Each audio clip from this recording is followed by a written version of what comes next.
বিষয় আমাদের একটি ঘড়ি ছিল। আমাদের সবাই চেনে, আমরা প্রায় সবাইয়ের কাছে থাকি। সকাল থেকে রাত পর্যন্ত সকলের দরকার হয়। কখনো আমরা কারো হাতে, কখনো কারো দেওয়ালে, অথবা কখনো কারো টেবিলে। আগের দিনে আমরা বেশিরভাগ পুরুষের জামার পকেটে থাকতাম। আমরা টিক টিক করে বাঁচতে থাকতাম। এতক্ষণে নিশ্চয়ই বুঝে ফেলেছেন আমরা কারা। হ্যাঁ, বুঝে ফেলার কথা, আমরা হলাম ঘড়ি। আমাদের গায়ে তিনটি কাঁটা আছে, একটি বড় কাঁটা, একটি ছোট কাঁটা, একটি একেবারে ছোট কাঁটা। আর যেটি বন বন করে আপন মনে ঘুরে চলে সেটি সেকেন্ডের কাঁটা। আমাদের গায়ে কিছু ইংরেজি হরফে কিছু সব নাম্বার থাকে, 1 থেকে 12 পর্যন্ত। হ্যাঁ, আরেকটা কথা, আমাদেরকে যারা নির্মাণ করে তাদের নামও থাকে। এতে গেলো আমাদের আকৃতিক পরিচয়। আমরা আবার দুই রকমের হই, দম দেওয়া ঘড়ি, আবার ব্যাটারি দেওয়া ঘড়ি। দম আর ব্যাটারি এই দুইটির কোনোটাই না দেওয়া হলে আমরা বন্ধ হয়ে যাই।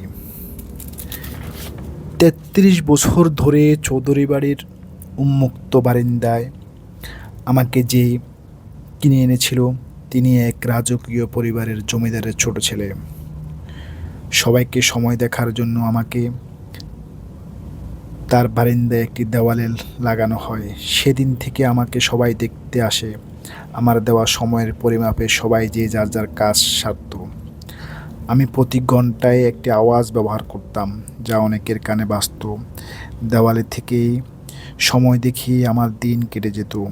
ঘরের অনেকে আমাকে ঝাড়া পোছা করত পরিষ্কারের জন্য, বিশেষ করে জমিদারের ছোট ছেলে চৌধুরী সাহেবের বউ আমাকে নিয়মিত যত্ন নিত। সময়ের দৌড় পাল্লায় আমাকে ওই ঘরের দেওয়াল থেকে হাঁটিয়ে অন্য ঘরের চার দেওয়ালের ভিতর আমাকে বন্দি। কারণ আমি এখন পুরাতন, অনেক বয়স হয়ে গেছে আমার।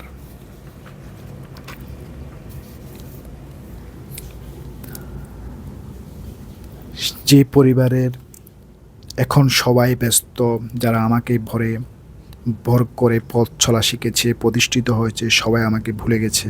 কারণ আমার বয়স হয়েছে, আমি পুরাতন হয়ে গেছি।